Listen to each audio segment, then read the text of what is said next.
Hey Forum, my name is Manny, aka CascadeScents. Welcome to another video. And as you see, I have some company with me today. And this is my good friend, Victor Mihailovich. How are you doing? Thank you for having me, Manny. Yeah, it's a pleasure to be once again on the legendary CascadeScents Fragrance Station. And today we will present you top 5 recent pickups for the fall of 2020. So I'm more than ready to do so. It's gonna be interesting, let me tell you that. And you're not ready for what I'm about to show you, but of course there are many speaks, and I'm more than curious to find out. So yeah. Okay, let's get into this. So you guys know the rules. If you've been on this channel before, kind of like our fragrance battle formats in the past, we're going to say 3, 2, 1. We're going to show the fragrance. We're going to count down from 5, 4, 3, 2, 1. So not from worst to best, but for our least excited, but still excited, to our most excited. So all of these are going to be hype. And without further ado, are you ready, Victor? Yeah, I'm ready, but before we start, be sure to leave a like, because this is a new type of video. Let us know if you like this type of video. And of course, because this is Manny's channel and you have to click subscribe, because you know he's innovative and he invented this. He called me, I didn't invent this. So we have to respect that. And if you're new to his channel, yeah, click subscribe. And before we start this video, let me say, let's get right into the fumes. So dank. And I appreciate, the flattery as always. I'll take what I can get. But at the same time, yeah, I want to do something different for y'all, because we've seen people live stream or Zoom together. And I'm just, I want to present to you guys something visually further more appealing as far as the quality here. So if you guys appreciate quality like this, again, definitely subscribe as well. But also subscribe to Victor, because some of his production is incredible. So Thank you. shout out to you, my friend. You're Thank welcome, you. and thank you for doing this.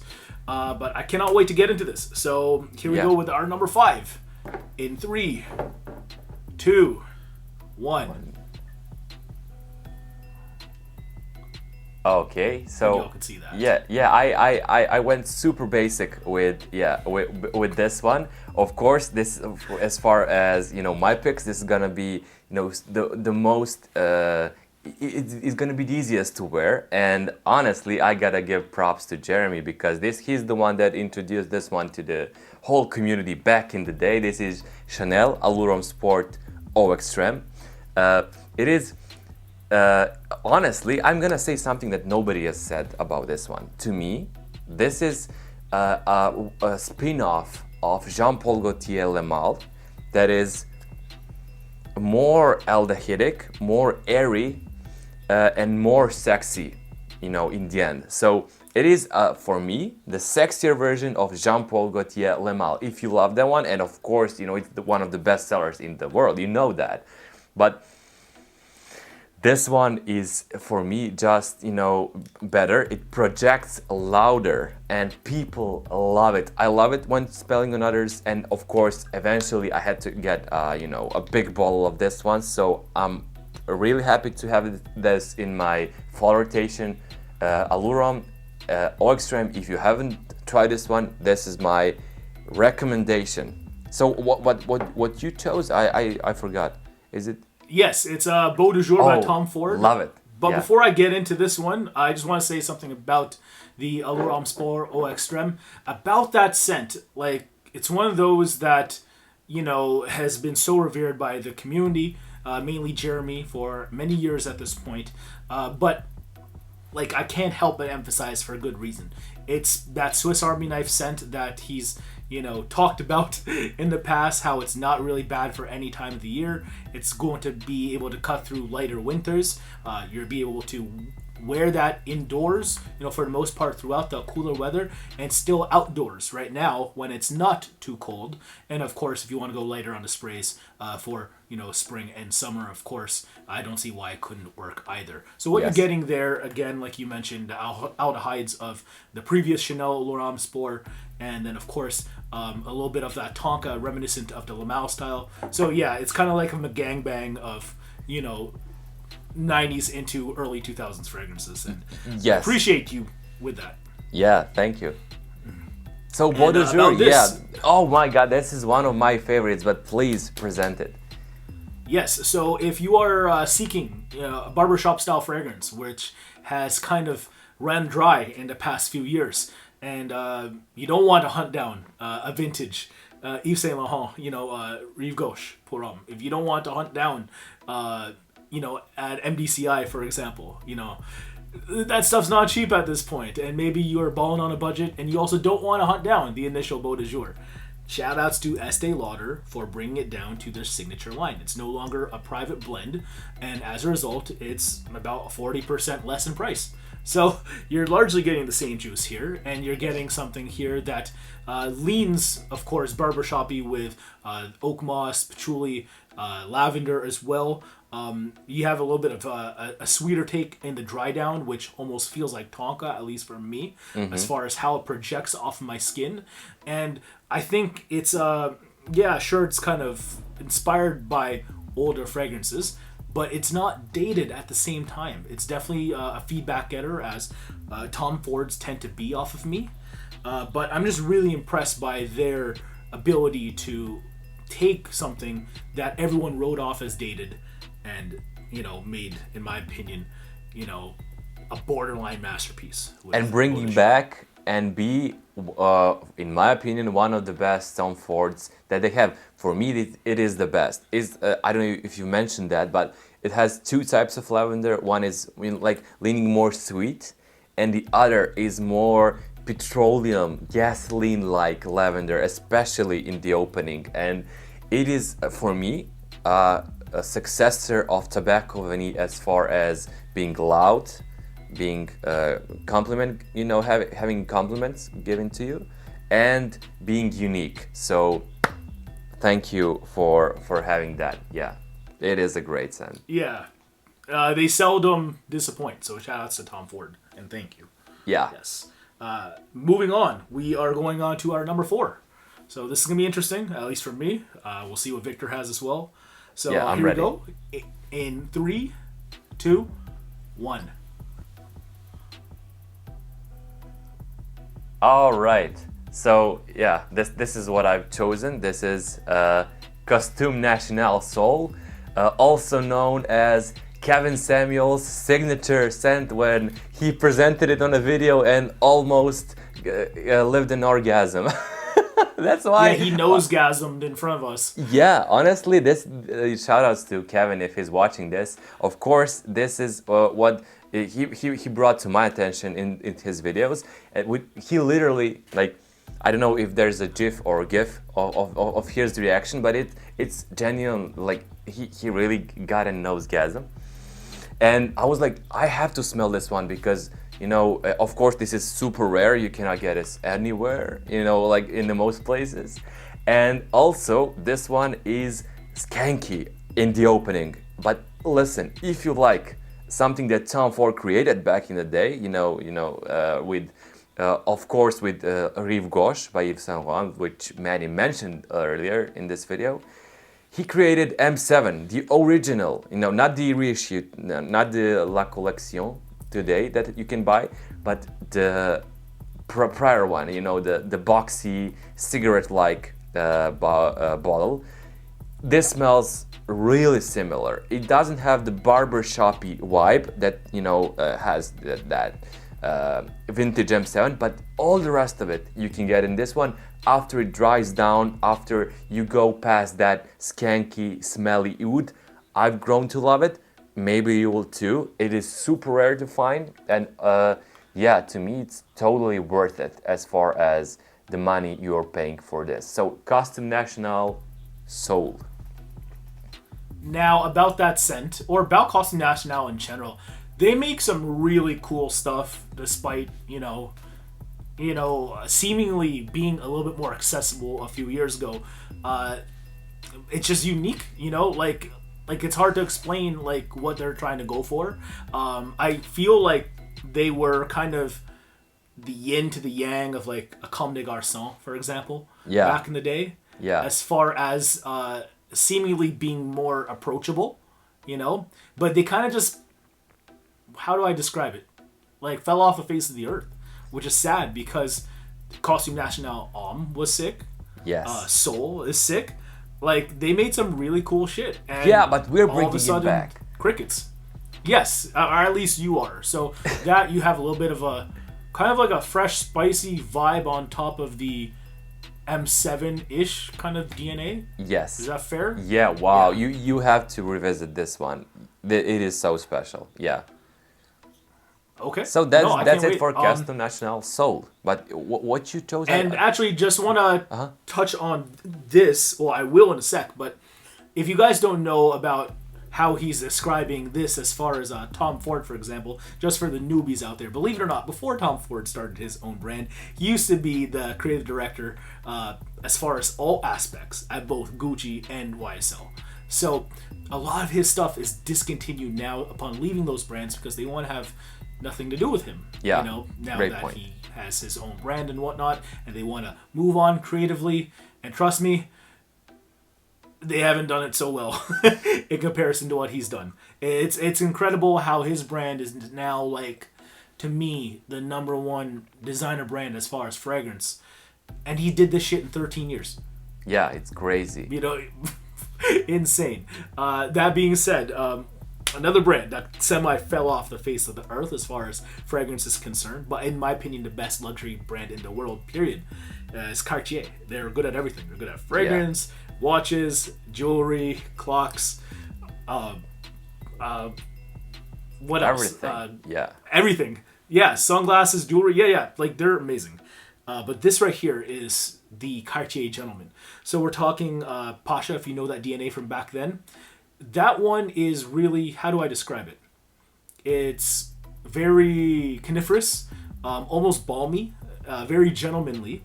But then you put that on top of this DNA. And this DNA is furthermore boozy, furthermore just sweet, you know, in general. Intoxicating, cozy. So you get a little bit of more of that old school vibe with this new school coziness, which I think is paramount because of the fact that nowadays, in order to have a selling point for anything, I think the DNAs that you need for masculine fragrances is that it's either blue and fresh or sweet and cozy. So if you want to do something retroactive like this, you better make it accessible somehow. I think Tom Ford does it with his fragrances nowadays, and I think they kind of nailed it here with Pasha de Cartier Parfum. And to be honest, I'd be lying if I didn't say that the first person's video I saw about this fragrance right here, Kevin Samuels. So there you go. Yeah. So shout outs to Kevin Samuels. Good Yeah, Lord. like he's the influencer for the influencers. Yeah. I'm not gonna lie, you know what? Like, there's a lot of shills nowadays in the com, but Kevin, you genuinely have a feeling that he actually fucks with the shit that he is pushing. You know, like, I believe he's wearing those, and I mean, Yeah. he's wearing these Louboutins and all this stuff. So yeah, I guarantee you, he actually messes with stuff like this. So respect. Yes. That's funny. Yeah, also gotta add on Cartier Pasha Parfum. It is, to me, a really spicy, sweet barbershop old school fragrance. So that's how I would describe it, but it is more deep this time because it's more concentrated as far as those sweet, spicy notes, but it also retains that, you know, barbershop old school vibe as far as me, so my taste. So I love it, and yeah, I'm happy to see that from you. Thank you. And to those of y'all saying that designer perfumery is dead, Yeah, check that out. not. Check You just have to- check Pasha Yeah, just- Parfum. Yeah. Definitely. You just have to look outside the Armanis, look outside the YSLs, look outside the Chanels. If you feel like you're being too inundated with some of the same things, some of these other brands that are still AAA brands as far as luxury, they're killing it. And I think we both have some of that here, you know, or at least I do. We'll see. That being said, a preview for this number 3. It's my first niche, actually my only niche of this list. Ooh, Wow. I feel like I'm getting out niche snobbed by my friend here and Victor. So are you ready for number 3? Yeah, I am ready. Are you ready Okay, for the number here we 2? go. You are not ready, let me tell you that. Yeah. 3, Okay. 2, I'll believe it when I see it. 1. 1. let it focus. Sécrétions, Magnifiques. Allegedly the worst fragrance that came to this earth. It smells like semen. It smells like sweat. It smells like blood. It is the worst. But is it?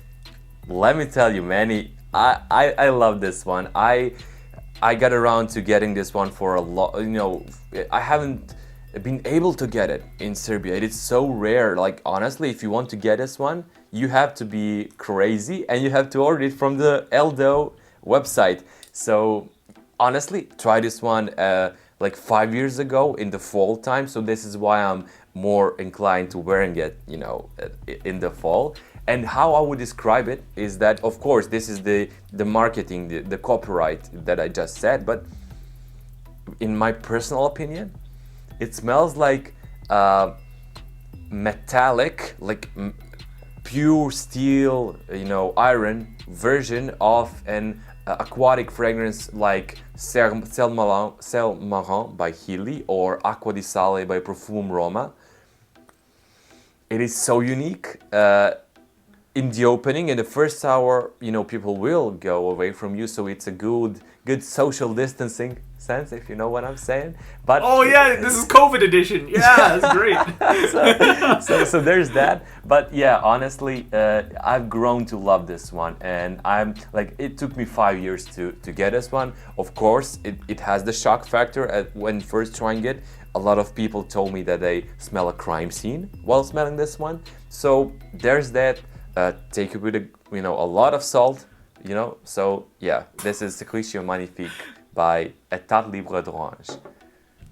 Yeah, if I'm taking that with a lot of salt, I'm not sure if I'm taking the salt or the fragrance, So about that, and maybe Victor is trying to tell us something here. I know he owns 2 État Libre d'Orange, and the other one's Tom of Finland. So are you trying to tell us something, my friend? Yeah. That being said. You know it all. I don't have to tell you anything. Yeah, you know it all. I guess you don't, but honestly, it's a work of art, is how I describe that scent. It's literally you take, some erotica as far as a painting or a fresco of some sort. You combine how, carnal everything is depicted there, put it into perfume form, and that's what you get. Yeah, I brilliant. Yeah, I have to say, ladies love this one. It's so like you would expect that ladies will go away from it, but as far as my experience, they love this. That like, okay, try it. Like if you have a chance to get a decant or sample, try it. Let us know in the comments what you got. Wow. That sounds like quite the call out. Yeah. Not sure if y'all want to take him on that. I'm not sure if you'd rather dye your hair red. Like we're trying new things here on the CascadeScents fragrance station. So no, thank you for sharing that. That being said, this matches my hair kinda. Café Tuberosa. Yeah. Please. Yes. Atelier Cologne did brilliant here. So. We seldom see certain accords just kind of romantically connecting, and it just feels that harmonious. But they did that here. Like, really, who has prolifically done coffee with tuberose ever? And then I see it here, mainstream niche level, and I'm like, wow, why has this not been done before? Like, we're talking the creaminess of the tuberose white floral, which does not lean too stanky. So I do think it's definitely worth a try, even if you are apprehensive about florals, but then you have the coffee top as well. This does dry down more so creamy on me in a white floral way than it does coffee. So again, if you're maybe extra apprehensive about florals, yeah, just try it. Don't blind buy it. But off of me, it just smells so delicious. That's how I want to say it. Like, I want to, lick where I sprayed it. You know what I mean? That's how I feel about this scent.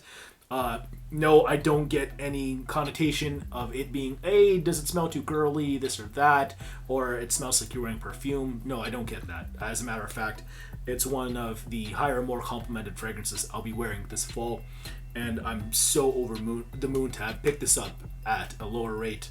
And Atelier Cologne, I think they knocked it out of the park. Of course, I gotta add, this one is, of course, it sounds strange. Of course, not as strange as this one, but it sounds strange, mixing tuberose, which is, the granny note, hashtag granny manny note, and with with a coffee. But it is, honestly, as far as, applying it on your skin and it projecting, people love it. It lasts a real long time. As far as my opinion, I think on your skin too. And yeah, I can really recommend it is if you are feeling adventurous. Most definitely. You are feeling adventurous, but you'd be surprised with how familiar it smells, as long as you're open to the notion of that kind of accord together. Yes. So yes. Yeah. Okay. But really spicy. Yeah. That being said, yeah. Listen. Let us know as far as our 3 picks. Who has it more interesting? Of course, I know what's gonna be for this round, but for the other rounds, let us know in the comments whose picks do you think are interesting and interesting to you. Yeah, you're gonna need all the help you can get after that round 3, my friend. Tom of Finland, all your homies. Yeah. That being said, moving on to number 2. Yeah. All right? Number 2. Yeah. So. Here we go in 3, 2, 1. I feel like I'm cheating whenever I do double brand. Yeah. Of the same brand, I mean.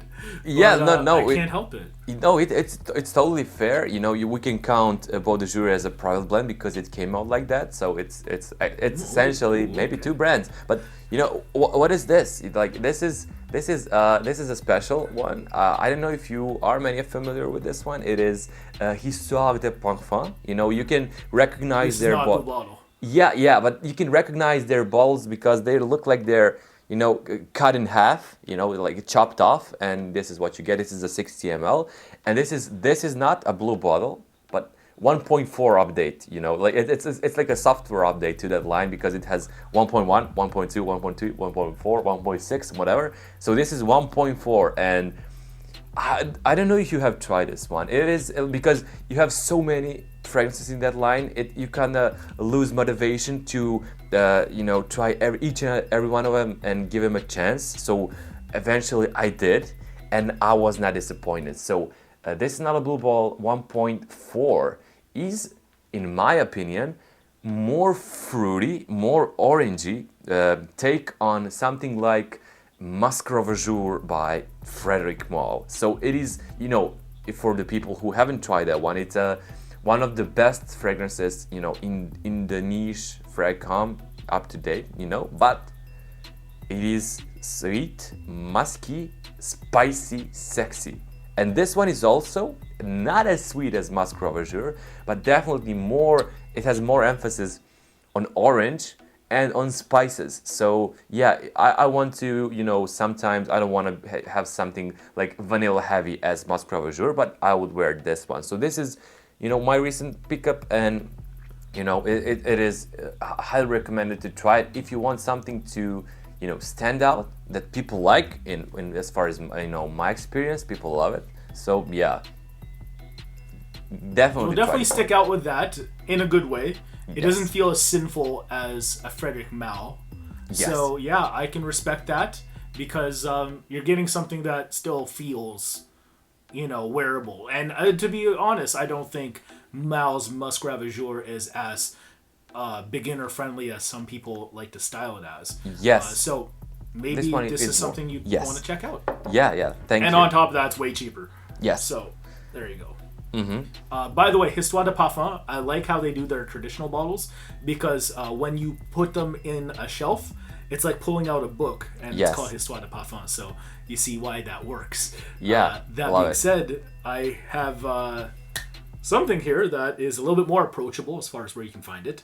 This is Tom Ford Black Orchid Parfum, and with that being said, it's also more expensive. So that is something that I'm not a fan of because it doesn't smell more expensive to me than the Eau de Parfum. But what it does smell like is more likable. So I guess you are paying for that likability. You have more of an emphasis on the more yummy facets. We're talking the more chocolatey facets of the scent. So you get more of a deepness with the tubers and the patchouli, where instead in the regular version of it, the Eau de Parfum, the first ever fragrance from Tom Ford, that's more driven by the florals as well. The orchid, some rosy facets, and that might come off as too perfumey. That being said, with this, you'll never get those connotations if you are apprehensive about florals. Try this anyway because it's just gonna smell like a sweet, dark, sultry fragrance for, the femme fatale in either a woman or a man. I think this right here is just that. And it's in a gold bottle now. It's giving me Millesime Imperial vibes. Yeah, so I think it's cool. Yeah. I don't know if you mentioned. Sorry to interrupt. I don't know if you mentioned. I get a sense that you are saying that it's more approachable than the EDP. But in my experience, just for the people who are about to try it out for the first time, don't smell it up too close. It is really, really spicy in the opening, and to me it is much more daring than the first one, especially in the opening. I haven't tried it on skin, I've tried it on a card, but yeah, be wary of that. That's just what I wanted to say. I mean, that's good advice too. This is why I say wear your fragrances. So if you're out here trying fragrances, if you have the balls to do it, depending on where you live, as far as if COVID really has wrecked your area, honestly, try it on skin, because fragrances are meant to be worn. And honestly, the last thing I want for anyone is to smell something that might smell awesome off of card, but not as awesome on skin, and vice versa. So definitely try this for yourself. When I actually wore it, walked around the mall with it, I thought it was really cool.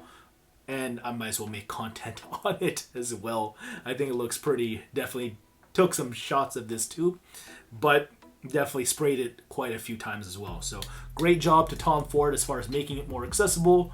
Again, I'm still torn on the price point because it is ultimately more, but yeah, this is what a flanker is supposed to be. That's all I gotta say. Yeah, that's why they maybe painted it gold in order to have a reason to bump up the price. Maybe, I don't know, but yeah. You're absolutely right. You're absolutely right. Absolutely, yeah. But speaking of gold, here we go. First place, number 1. I think you're ready. I am ready. Okay, so in 3, 2, 1.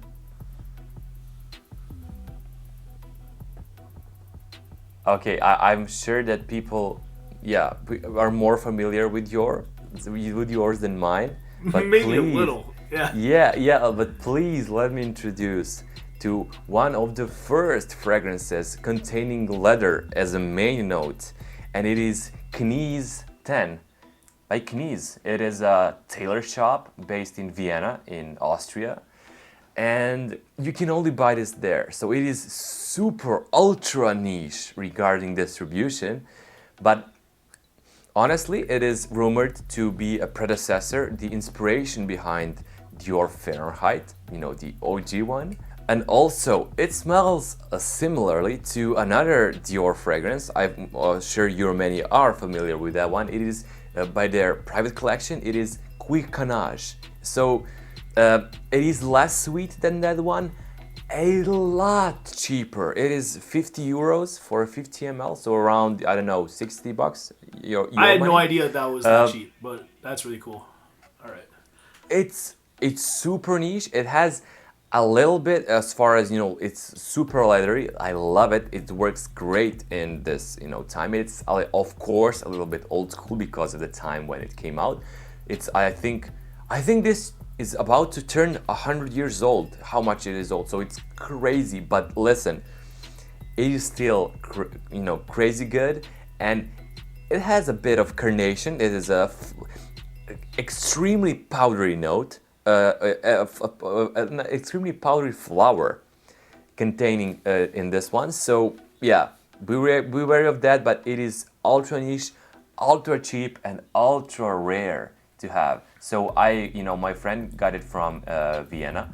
So to me, if you are able to, I don't know, maybe order it because it is on the cheaper side, yeah, feel free. It is a piece of history, and let me tell you, it is a piece of art. Okay, so about that, I want to say that Carnation's one of the quote-unquote more dated notes that I don't get tired smelling. Like, there's other notes out there that I'm like, oh, it's dated, and it's because of this note, and I don't like it for whatever reason. Like, for some reason, Petit Grand, like, I'm not really excited for it, almost ever.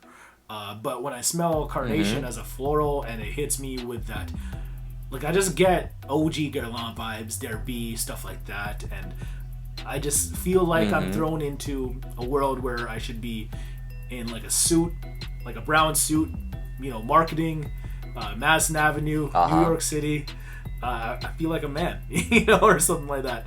Yes, definitely. Like, Carnation is the note that makes a fragrance instantly niche. For example, Oud, you know, if it's done right, it usually always smells like something is niche. It doesn't smell like a typical designer mainstream fragrance. So this is one of the notes that, you know, make you instantly smell like much, like you spend much more money, let's say, like much that more on fragrance distinguished, and especially than you are spending with Knize Ten.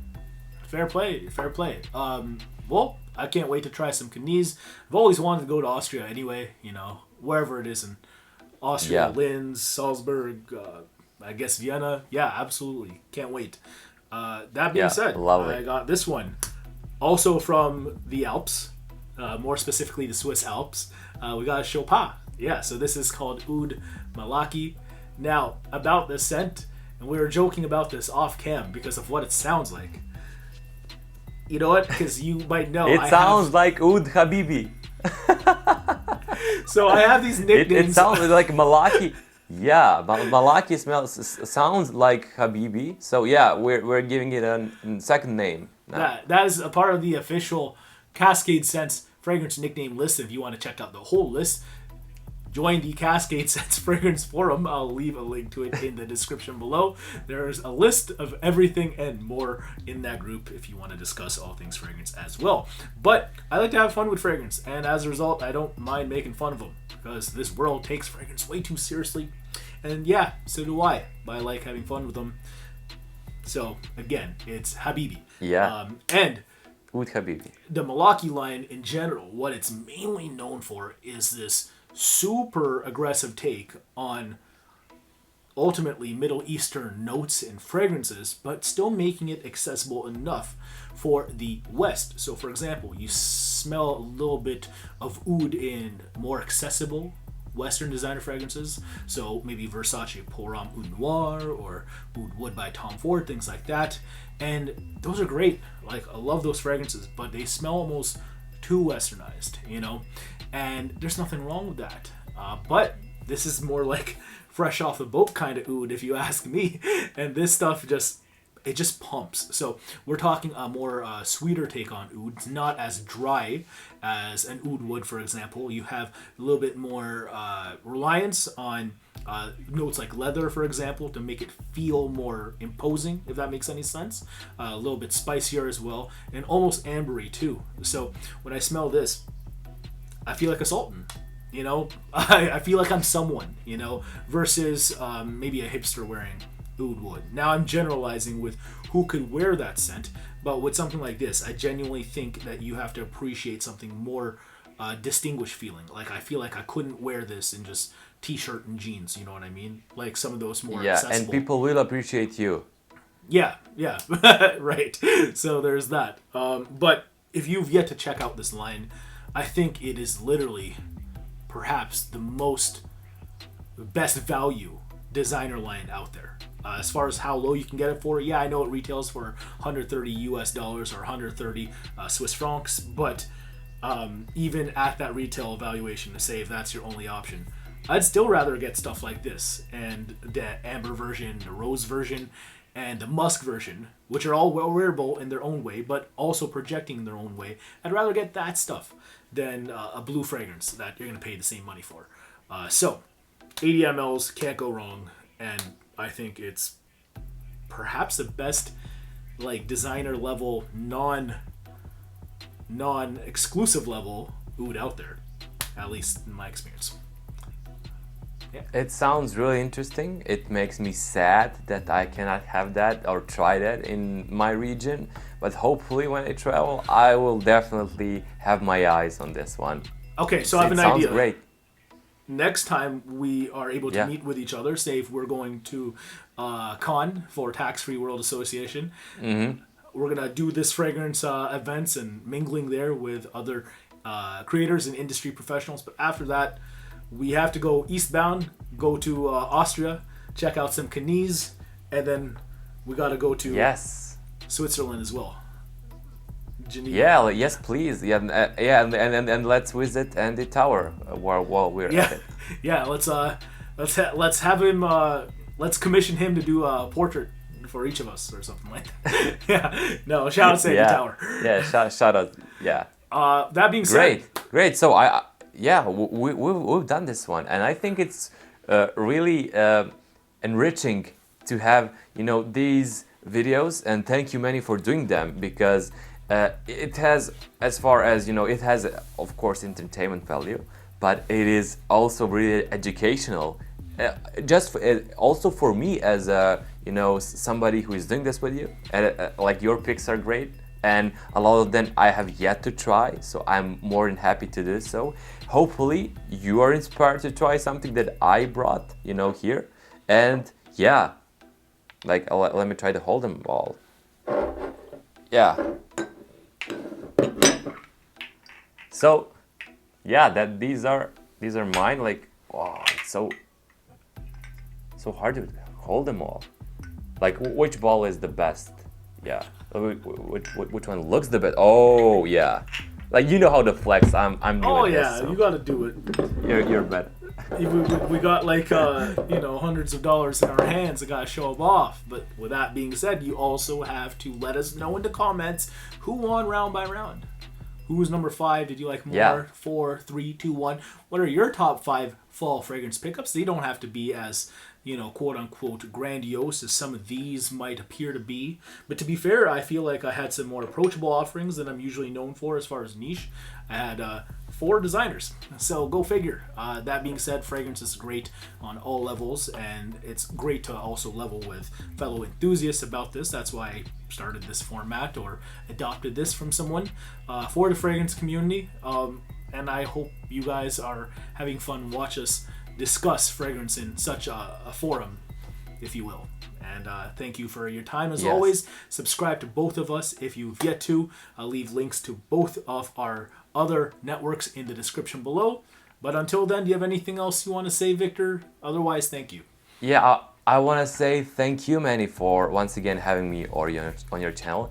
Thank you guys for watching this video, so far. And if you enjoyed this, let us know by leaving a like. If you have any questions, any thoughts, leave them in the comments. I'm sure Manny will participate in the conversation. I will too. So yeah, we're more than happy to chat with you guys. And yeah, that's it. Like, shout outs from Serbia, and hopefully we'll talk soon. Yep. Thank you again for watching. My name is Manny. Where are your fragrances?